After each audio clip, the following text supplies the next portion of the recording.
What a week, guys! What a week!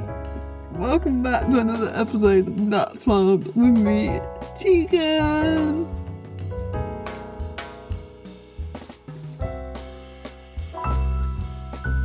So guys, this week I officially became a broadcaster, which is so exciting. I feel like you can now tell that I'm more excited now that it's done, because there's less stress around it. But I've done it, it's done, and it was so fun. And let me tell you about it again. Okay, so first of all, the show comes out on the 2nd of November, I believe, on Channel 4, and I'm pretty sure you can get it internationally as long as you can get onto Channel 4 online or Channel 4 on, like, an app to download the episode, so you can watch it anywhere, which is also very cool. And I basically was a broadcaster at the Horse of the Year show, where I interviewed athletes and competitors, and what else did I do? I did a bit of talking with one of the journalists who does work for the Horse and Hound magazine, which in the horse industry is like a really big magazine that covers everything equestrian related. And her job at this event is to cover stories, results, and classes. Basically, the whole event. She goes around talking to everyone, and as a journalist, she then writes her stories about what happened at the event. And she was able to help me to understand what showing was, and especially in-hand showing. And at this event, there's a particular class where, like, all of the in-hand showing horses travel from all over the world, really. There's a few from Europe, and there's quite a lot from Ireland. And they, first of all, they got to get to that competition, they got to be entered, and they got to qualify. And then when they get there, they do their show, and then they get into the quarter final, and then the final. And she was able to explain it all to me, because I had no idea what was going on. I was just like looking at the horse and thinking, that one looked pretty, and that one looked pretty, and that one looked pretty. And I basically just saw the ones that looked most dressage and thought, that one's my kind of horse, I like that one. So anyway, I'm trying to describe it without also saying too much, because I don't want to give it all away. But yeah, I was there for 2 days, and I covered the in-hand showing, and I covered the rising star athletes. And actually, a little secret is that pretty much everyone that I interviewed won, which is really fun. And everyone said that I was a good luck charm, so maybe I should go every year and be there interviewing, because everyone that I interviewed won. And I also met this really lovely young girl, and I interviewed her. She told me about her ponies, and then you might see this in the edit, but like after I interviewed her, she was like, "Okay, can I ask you some questions now?" And then she interviewed me, and it was the cutest thing that I've ever done. It was so nice. She was just so sweet, and she was so good at interviewing. We all said, like, you're coming for my job. Like, one day you're going to be where I'm stood. And she was like, no, I'd rather be on the horse. And we're like, no, one day, because you're so good at it. But anyway, it's hard to say what actually happened without giving it away. But I'm very excited to see the final edit and see how it all turned out. I'm also really nervous because I don't actually watch any of my work back. I think the only thing that I've actually watched is my my Netflix documentary, and that was because I went to the premiere and they showed all of them at once. So I saw that one, but I've not watched any of my work ever. And it's mainly because, I feel like everyone has this thing where you hate hearing yourself back and you hate watching yourself in video. And that's the thing for me. And I feel like because I do content and because I do the podcast and everything, I see and hear myself so much that, like, I just get a bit fed up of myself. So when it comes to, like, the big things, I don't tend to watch it. I just tend to let it be and to let people in my life watch it and tell me how it is. And I'm kind of scared to watch this one back, only because when I was there, I was, first of all, so nervous, but I don't even know how to describe it, but it's kind of like, the way that I see it in my head is, throughout the day, I get more and more disabled because my voice changes, my muscles get tighter, I get tired, so I get more disabled throughout the day. And when I was there doing my job, it got to like 5 p.m. and I still have 4 hours left.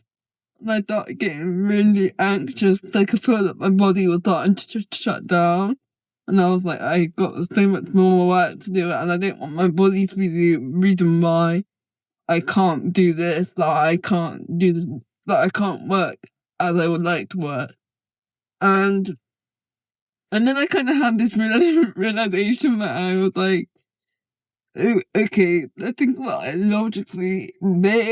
They hired me because I am a disabled presenter. So to them, they were like, "You're doing an amazing job. You're hitting all your lines. You're like." They kept throwing me interviews here and there, ones that I didn't know about or that I couldn't prepare for. And it was just like, Tegan, this is what we want you to ask them. Can you just go have a conversation with them? And I would do that, and it was all fine. But to me, in my head, I'm like, I could feel that my lungs are getting tighter. I could feel that my body's getting slower, and I'm stressing. I'm like, oh my god, I have so many hours left. Like, am I going to be able to do this? Can I do this? And in my head, I'm like, oh, I hate when my body is like a restriction to when I really want to do something. And I feel like I always want to be my best self. And when I feel most disabled, I don't feel like my best self, which is really frustrating. And even though it wasn't a drastic change, I could feel that I was just getting less energy, less oomph, less, like, I don't know, I just felt so different. And it made me panic because I just didn't know what to do. But yeah, I think because my mum came with me and she was like, Tegan, like, this is why they hired you. They hired a disabled presenter, and that's what they're getting. And I was like, yeah, you're right. But I think I actually forget sometimes that I am disabled to the extent that I am disabled. I think because when I do my podcast and when I do my content, I always schedule it around my body feeling at its best, or when I know that will work for me. But obviously, when you're working freelance for other people, you can't always control how your body may react. And I mean, I was still able to do the job. I was still able to do everything that I was asked to do. But I know that if I did it on my own time, it would have been better in my eyes because I would have had more. Well, to be honest, I don't even know because you never know how your body can react on certain days at certain times. But yeah, on the day I was just like, okay, I can do this, but my body's saying that I can't right now, but I'm still gonna do it. And it was like every time they said, Tegan, can you do this? I was like, yeah, I can do it, I can do it. And the director kept saying like, you're just never gonna say no, are you? You're just always gonna say yes to whatever I ask you to do. And I was like, yeah, because I want to get this right, and I want to do it well, and I want to get whatever you ask me to get. I want to just do the job the best I can do.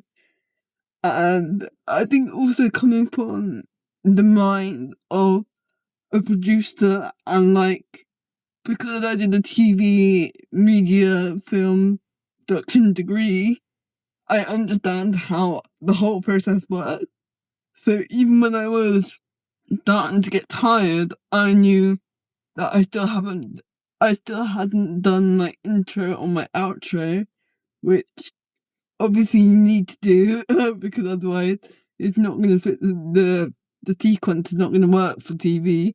And that's not something that you can do another day because you have to be in the same environment, in the same outfit, and the same, like, it's just got to be the same, hasn't it? For continuity. I can never say that word. Continuity. Continuity, I think. But anyway, it had to be done that day. So I knew that I couldn't really get away with not doing it. So I was just like, yeah, let's get it done, let's do it. We did it a few times because, like, either it was just so busy that the sound wasn't right because of the crowd, or I literally was like so monotone and they were like, yep, let's do that again. My mum was like, she couldn't think that in the start of the day and have that energy. And I was like, okay, let's go. I needed a bit of a hype by the end of the day, but it was such a good experience. And I also want to like fully shout out the whole team. The whole team was so brilliant and helpful, and they answered all my questions. They helped me with everything. They made me feel so comfortable. They also had a really amazing access coordinator, which I feel like is so important, not just for me, but for everyone. But also, it's something that I feel like I've only recently started to experience within work, where I have someone there to advocate for me instead of me being, because I'm very much a people pleaser, so I will just say yes to everything. And he's there to be like, girl, calm down and like take a break, eat a banana, have a Kit Kat, take a seat, rest your leg. Let's give Keegan a break a second. So he was very good at being my advocate for the day and making sure that the whole area was accessible for me, and made sure that I did get breaks and that I did take a seat and that I did eat and drink something in between, kept me energized. If I walked a bit quiet space, he was like, my little bodyguard was like, stay away from Tegan for a second, just have a breath and get herself together. So I feel like it's really important, and I also feel like the team also benefited from having someone that was able to share with them things that they wouldn't know that are inaccessible, or things that they just wouldn't think about in the way of, oh, well, this might be a struggle for someone. And a lot of the team were very open to learning more about it, but also open to uh, like be as accessible as they could be. And they all learned something from the access coordinator, which I think is also just really important, because then whatever job they go on next, they have that knowledge of how to be more accessible and inclusive.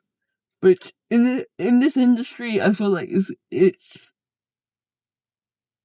not harder to do, but it's harder for people to realize how necessary it is. Not even for people with physical disabilities, but also people with like mental disabilities, or am I missing any disabilities? No. But you kind of know what I mean. Like, someone with autism may want somewhere that they can decompress and just have a break from everything, have a quiet space. Someone with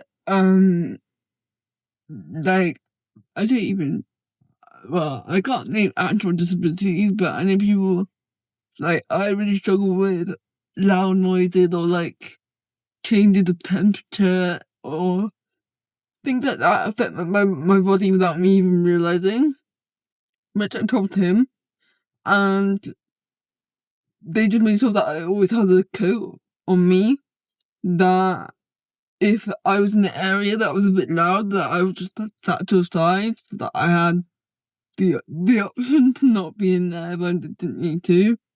I don't know, there's so many things that,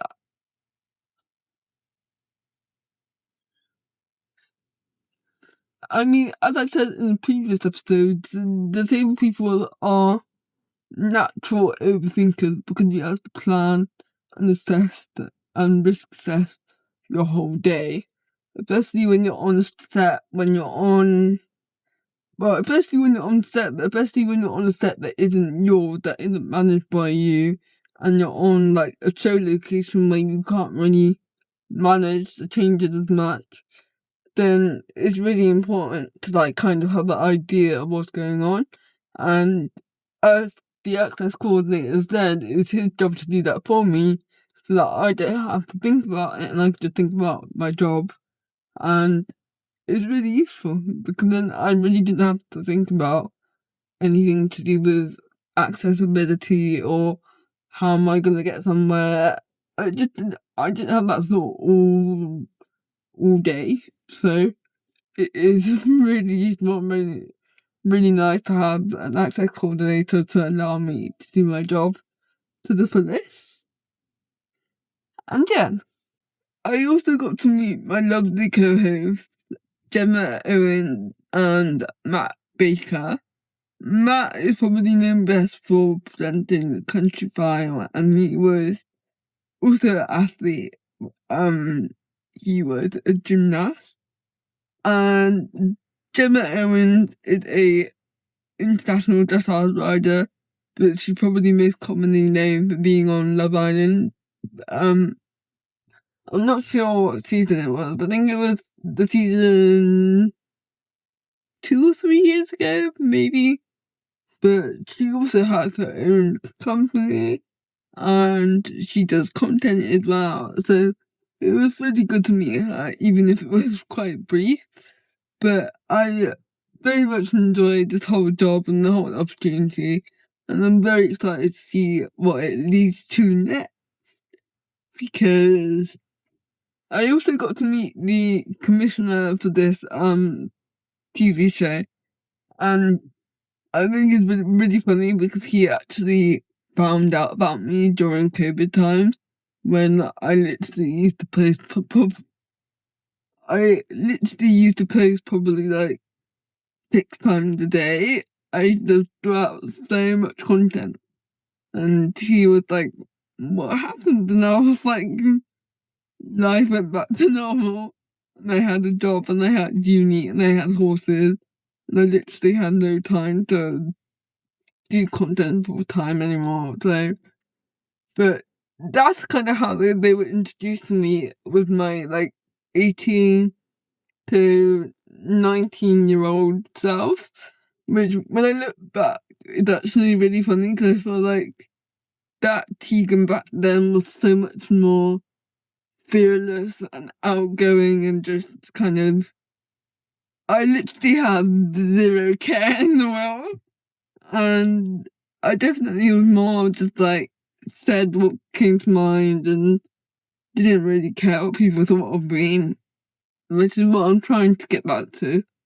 But I just find it really funny that he's not really seen the adult version of Tegan, which is evolved and like she's so much different to the 18-year-old Tegan.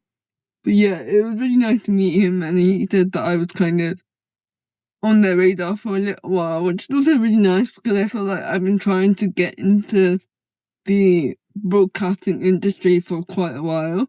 So it's nice to know that I've been on their radar and that they have been watching my stuff before. Because it also means that what I'm doing is worth it. Like people, I know that I have a lot of followers and I love all my followers and I really appreciate everyone that's been on this journey with me so far.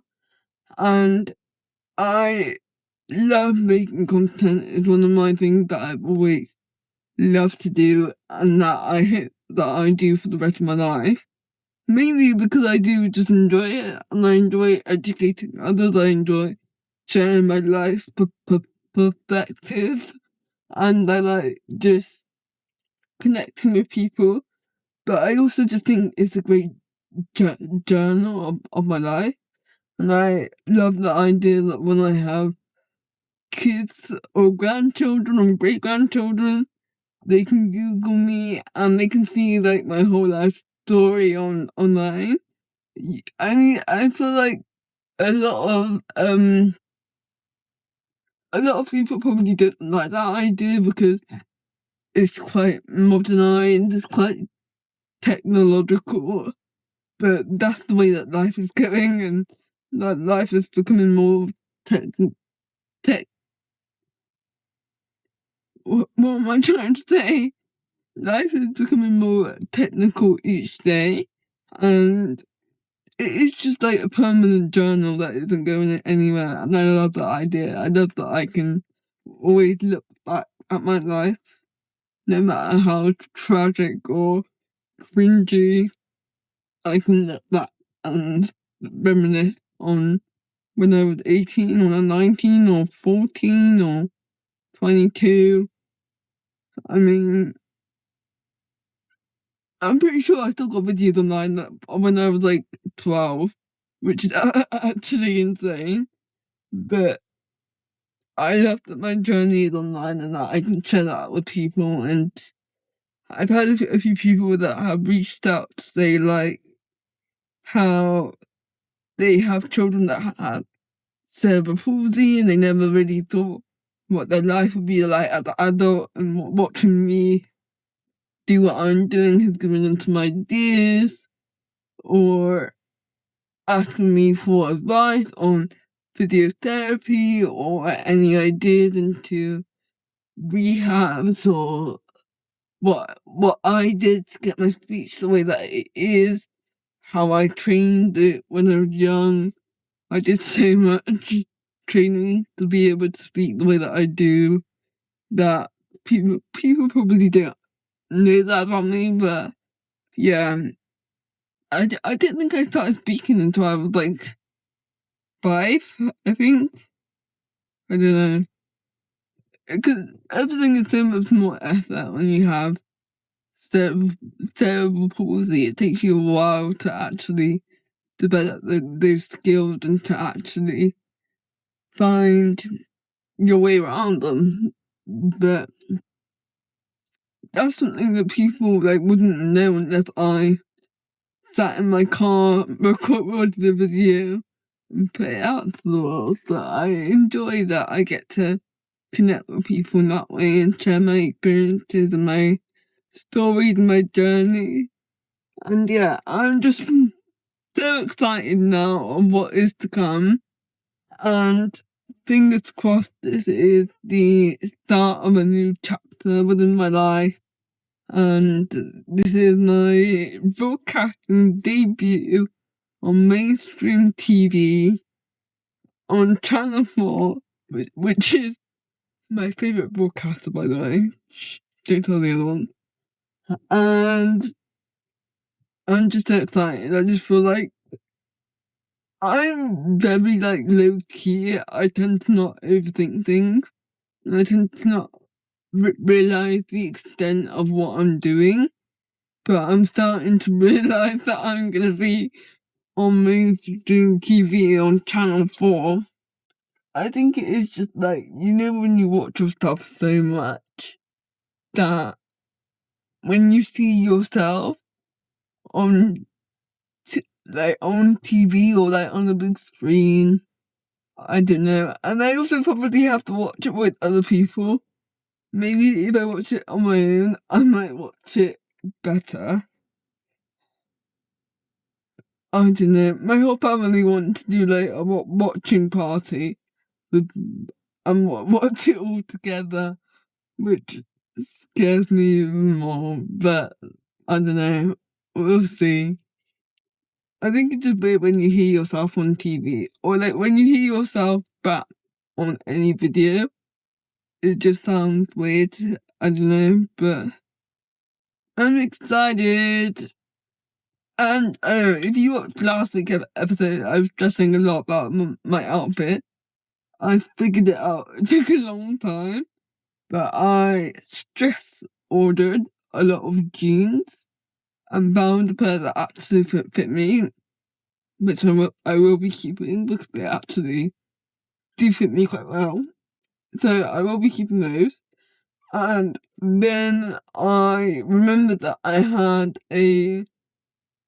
I didn't even know what to call it. It's like a dinner suit blazer made.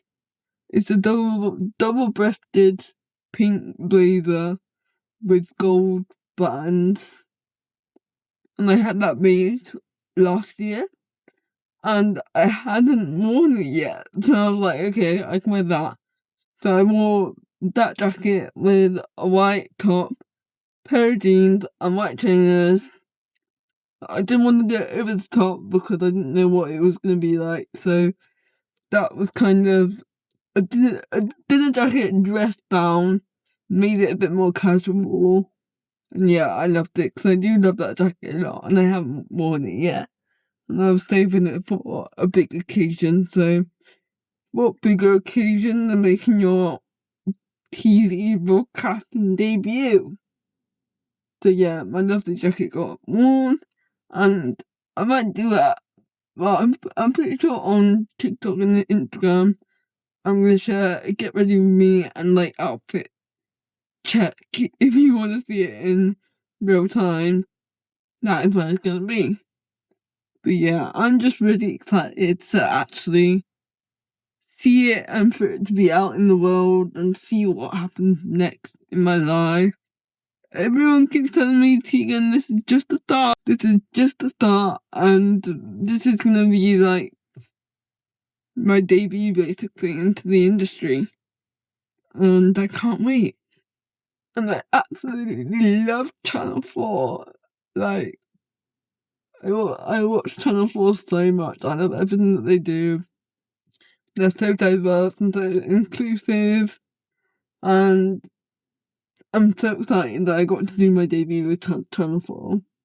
So, if you do want to watch it again, it'll be on Channel 4 on the 2nd of November. And it will be, I don't actually know the title of it, but it will be something with Hoyes, or the Horse of the Year show.